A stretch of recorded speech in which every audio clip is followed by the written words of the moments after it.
जब मैं ऋषिकेश पहली बार आई थी तो बस ऐसे ही किसी नॉर्मल टूरिस्ट की तरह राम झूले से एक चक्कर काट के गंगा जी में अपना दिया अर्पण करके लौट गई थी और मुझे लगा कि मैंने अच्छे से घूम लिया है। लेकिन कम दिन कम नॉलेज होने की वजह से बाद में रियलाइज हुआ कि मैंने क्या क्या मिस कर दिया जो कि बिल्कुल ही आसपास था मेरे। तो इस वीडियो में मैं आपको एक ऐसी जर्नी पे लेके जा रही हूँ जो मैं वापस यहाँ कुछ महीने बिताने के बाद जान पाई हूँ। तो अगर आप ऋषिकेश जाने का सोच रहे हो या कभी फ्यूचर में जाना चाहते हो तो इस वीडियो को पूरा जरूर देखिएगा। इसमें मैंने आपके लिए एक परफेक्ट गाइड बनाई है जहां आप यहाँ के फेमस राम झूला से होते हुए कई सारे घाट, मंदिर, आश्रम, गंगा आरती और ऐसी बहुत सी चीजें ऑन द वे कर सकते हो। और उसके साथ साथ आप एक बहुत ही यूनिक स्ट्रीट फूड एक्सपीरियंस भी एंजॉय करोगे इस टूर पे, जैसे कि मैंने किया इस बार। तो अगर आपने आज वाली वीडियो का गाइड फॉलो कर लिया तो आपके पास अगर एक दिन भी हो तो आप पूरी ऋषिकेश की वाइब फील करके ही लौटोगे। शुरू करने से पहले सब्सक्राइब अभी कर लीजिएगा ताकि आप आगे आने वाली और भी ऐसी खूबसूरत जगहों को मेरे साथ एक्सपीरियंस कर पाओ। हेलो एवरीवन, मैं हूँ कृष्णा और स्वागत है आपका मेरे चैनल बन मस्का पे। तो शुरुआत करते हुए हम आ गए राम झूला की मेन पार्किंग की तरफ जो शिवानंद आश्रम के साइड पे है। बस यही से अंदर आते ही आपको एक बहुत ही खुली हवा के साथ एक परफेक्ट ऋषिकेश की वाइब शुरू होते हुए दिख जाएगी। यहाँ कई सारी दुकानें हैं शॉपिंग्स के लिए, तरह तरह के कपड़े, कूल हैंड बैग्स, उसके साथ साथ यहाँ के पॉपुलर क्रिस्टल्स की दुकानें और हम सब बन मस्का फैमिली की सबसे फेवरेट चीज खाने पीने की दुकानें। और नए शहर में घूमते हुए खाने पीने का मजा ही सही में खुशी देता है। तो यहाँ हम आ गए अपनी पहली दुकान जहाँ से बहुत ही प्यारी खुशबू आ रही थी और मैं अपने आप को रोक नहीं पाई और ले लिए यहाँ अंकल जी से छोले समोसे और गर्मा गर्म अदरक वाली चाय।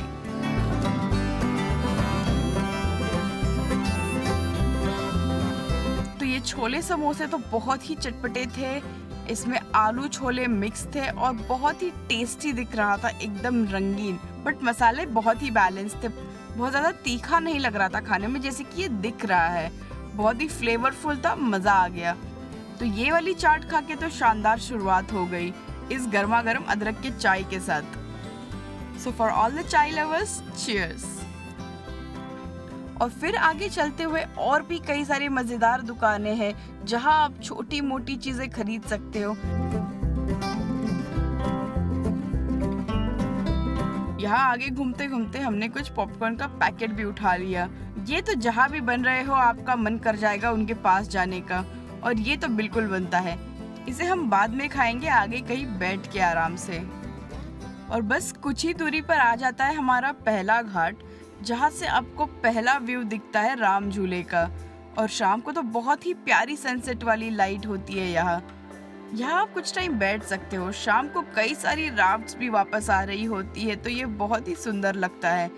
सारे साधु संत भी यहीं पे बैठे हुए होते हैं, इनके साथ कभी कभी बहुत खूबसूरत बातें हो जाती है। आपकी इच्छा हो तो आप यहाँ दान सेवा भी कर लीजिएगा, वैसे ये किसी से कुछ मांग नहीं रहे होते।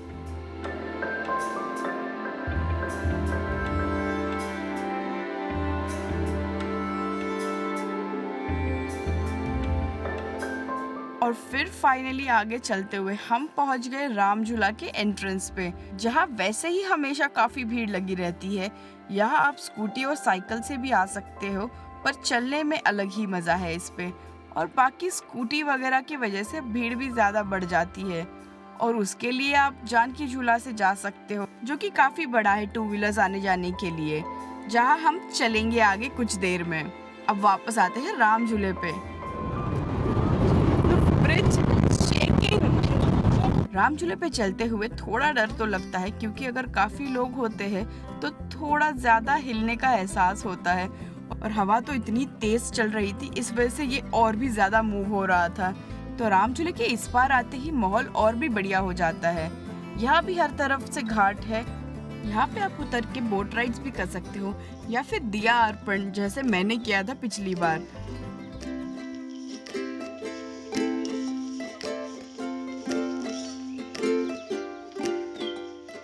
और जब हम इस पर आ ही गए हैं तो यहाँ की फेमस दुकान चोटी वाला जाना तो बनता है। इस जगह को कौन नहीं जानता। ये महाराज जी तो बहुत ही मशहूर है हर जगह अपने इस अलग अवतार के लिए। तो यहाँ की थाली के बारे में तो सभी को पता है कि ये बहुत फेमस है और काफी लोगों ने खा भी रखी होगी। पर हमें आज आगे काफी कुछ खाना है। तो यहाँ हमने ले लिया ये दही वड़ा, जो बहुत ही टेस्टी था और इनके वड़े का साइज भी बहुत ही बड़ा होता है। यहाँ की दही का स्वाद भी बहुत बेहतर था, ठंडी ठंडी मीठी मीठी दही। इसमें हल्की सी बूंदी डाली गई थी और जीरा पाउडर भी डाला गया था, तो इसका टेस्ट बहुत ही अच्छा आ रहा था इस वड़े के साथ। तो चोटी वाला आओ तो आप ये भी ट्राई कर सकते हो आपकी थाली के साथ। और वैसे थाली की बात हो ही रही है तो ऋषिकेश में थाली के लिए मेरी फेवरेट जगह जो है वो है लक्ष्मण झूला के पास रावत रेस्टोरेंट। इसकी वीडियो मैं ऑलरेडी चैनल पे डाल चुकी हूँ और जिसकी लिंक भी मैं डिस्क्रिप्शन में वापस डाल दूंगी आप लोगों के लिए। वैसे आप चैनल पे नए हो तो सब्सक्राइब भी जरूर कर लीजिएगा। यहाँ से हम चल दिए इस गली की ओर जहाँ से कई सारी चीजें आने वाली है आगे।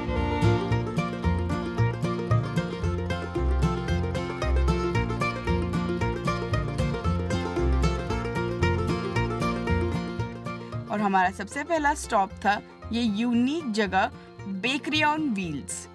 यहाँ पे ये कुकीज जैसी चीज स्ट्रीट साइड बनाते हैं, वो भी बिना मैदे के।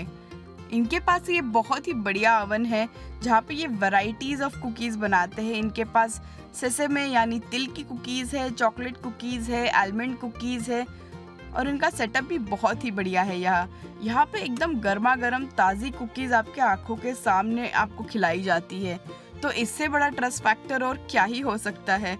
और हाँ, टेस्ट तो बहुत ही बढ़िया होता है। यहाँ के कुछ कैफेज और दुकानें भी शर्मा जाए। खाने में बिल्कुल नरम, ज्यादा मीठा नहीं होता और बाइट साइज कुकीज होती है, तो आप फटाफट ऑन द गो भी खा सकते हो।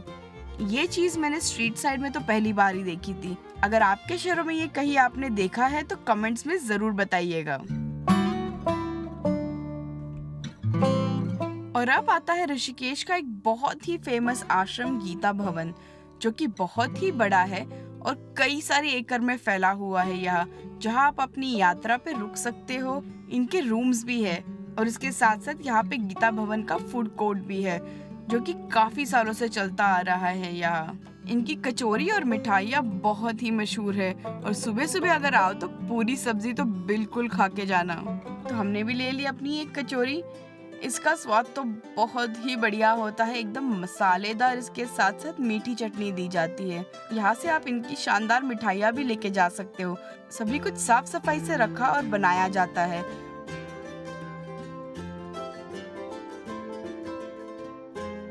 और ये कचौरी खत्म करके हम चल पड़े गीता भवन के घाट की ओर। तो इस गीता भवन घाट के रास्ते पे आपको कई सारे मंदिर आएंगे रास्ते में और यहाँ का माहौल बहुत ही खूबसूरत लगता है, क्योंकि कहीं कहीं मंदिरों से कीर्तनों की आवाज़ आ रही होती है, कुछ दुकानों से धूप अगरबत्ती की खुशबू आ रही होती है और यहाँ हर तरह के लोग दिख रहे होते हैं जो दूर दूर से घूमने आते हैं। और इसके साथ साथ यहाँ अलग अलग चटकदार खाने की खुशबू तो आती ही है। तो बस उसी के खिंचाव में हमने ले लिया यहाँ पे ये चाउमीन। तो ये बड़े ही नॉर्थ इंडियन स्टाइल का स्ट्रीट फूड होता है। जनरली बाकी जगहों पे इसे नूडल्स बोला जाता है, बट फॉर सम रीजन अब मैं भी सीख गई हूँ इसे चाउमीन बोलना।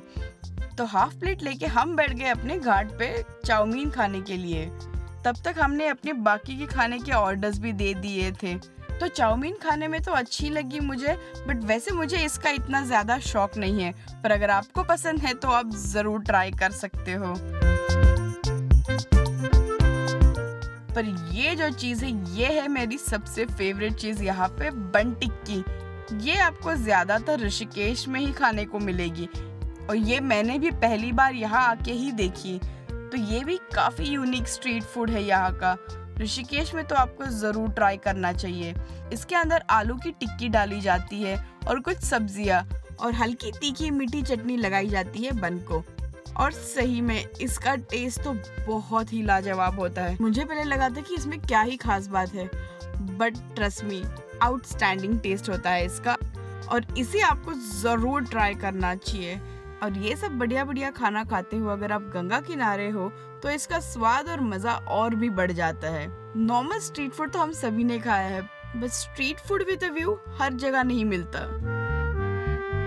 और लो हम आ गए अपनी अगली डिश पे, जिसके बिना स्ट्रीट फूड टूर बिल्कुल इनकम्प्लीट होगा।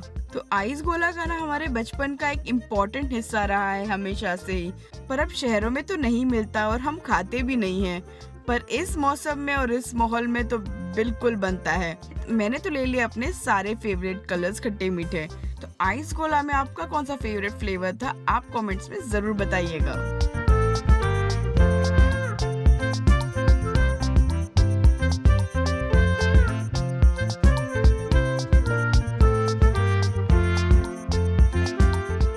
और लो जी, हम आ गए अब गोलगप्पे की दुकान पे। और फिर कोई भी स्ट्रीट फूड एक्सपीरियंस कर रहा हो और गोलगप्पे नहीं खाए तो क्या ही किया वाली बात है। तो ये भी कर लिया हमने, चटपटे गोलगप्पे गंगा किनारे। सुनने में ही कितना अच्छा लग रहा है, तो खाने में तो कितना ज्यादा मजा आया होगा, सोच लो। इतना सब खाने के बाद हमने एक शिकंजी पी बढ़िया से।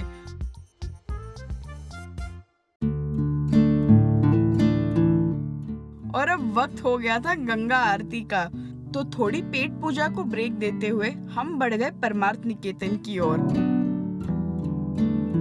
यहाँ की फील बिल्कुल डिस्क्राइब ही नहीं कर सकते जब तक आप यहाँ आके उसे महसूस ना कर लो। और यहाँ की आरती अटेंड करके तो आपको बिल्कुल एक अलग सी एनर्जी फील होगी। तो अगर राम झूला घूमते हुए अगर आपको लेट भी हो गया है और त्रिवेणी घाट नहीं पहुंच पाए, तो बस कुछ ही मिनटों पे चल के आप परमार्थ वाली आरती अटेंड कर लीजिएगा। ये भी बहुत सुंदर होती है। और फिर हम चलेंगे आगे के सफर पे आरती देखने के बाद। आई होप आपको वीडियो से ही इस आरती की इतनी अच्छी एनर्जी फील हो गई होगी। तो आरती तो खत्म हो गई और शाम भी हो चुकी है। अब चलते हैं हम वापस अपनी पेट पूजा करने। तो जहाँ पे हमने गोलगप्पे खाए थे पीछे गीता भवन की घाट पे, उसी लाइन में लगती है ये चाप की दुकान, जो थोड़ी लेट से शुरू होती है।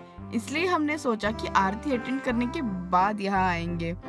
तो यहाँ पे आपको मिलता है सोया चाप, पनीर टिक्का, मशरूम टिक्का, ऐसी कई सारी तंदूर वाली चीजें। और इनके चाप का तो जवाब नहीं, बहुत ही बेहतरीन मसालेदार अचारी चाप, और ये धनिया पुदीने की चटनी के साथ तो मानो दिल दिमाग झूम उठेगा। एकदम चटपटी और टेस्टी चाप होती है इनकी। बस इसी के लिए मैं वापस आई थी। पर अब हम फिर चलेंगे परमार्थ की ओर, जहाँ से हम पहुँचेंगे जानकी झूला। और इसके रास्ते में हमें पड़ेगा वानप्रस्थ आश्रम, जिसके सामने आपको ये खूबसूरत व्यू दिखता है जानकी झूले का। यहाँ से यहाँ का घाट भी काफी सुंदर है। यहाँ पे आप बहुत अच्छा टाइम स्पेंड कर सकते हो मेडिटेशन करने के लिए। तो मुझे ये जगह बहुत प्यारी लगती है। तो कुछ वीडियोस जो है मैं अपने पहले की भी दिखा रही हूँ आपको, जैसे हमने एक्सप्लोर करते हुए ली थी। ये सारे मोमेंट्स मेरे लिए बहुत ही ज्यादा स्पेशल है, जो मैं आपके साथ शेयर करना चाहती थी कब से। और बस चलते हुए हम जानकी झूले की तरफ पहुंच गए। तो वैसे इस साइड बीटल्स आश्रम भी है, जो बहुत ही फेमस है, जहाँ लोग दूर दूर से घूमने आते हैं। पर आज हम वहाँ नहीं जा रहे, वैसे आप जा सकते हो। और हम जानकी झूले से होते हुए आ गए दूसरी ओर। तो ये हो गई हमारे राम झूले से जानकी झूले तक पूरी परिक्रमा, एक पूरा राउंड है ये। और आप जानकी झूले के इस पार आते ही अलग सी शांति फील होगी, क्योंकि यहाँ पे उतनी ज्यादा भीड़ भाड़ नहीं होती। यहाँ से आप परमार्थ निकेतन की आरती भजन सब सुन पाते हो। और ऐसे ही आसपास की कई सारी चीजें देखते देखते, खाते पीते आप एक पूरा खूबसूरत दिन बिता सकते हो यहाँ पे। ये मैंने अब तक की कुछ छोटी मोटी यादों को जोड़ते हुए आपके लिए गाइड बनाया है। आई होप आप सभी को बहुत मजा आया होगा देखने में, और आप इसे यहाँ आके एक्सपीरियंस भी करना चाहोगे। बट फाइनली जो इम्पोर्टेंट है, कुछ करो ना करो, बस यहाँ गंगा किनारे बैठ के इस माहौल को फील करना इज मस्ट। क्या पता शायद जो आप अपने आप को ढूंढ रहे हो कब से, वो मुलाकात यही हो जाए। तो मैं मिलूंगी आपको किसी नई जगह अगली वीडियो में। तब तक के लिए thank you so much and stay high on your cravings.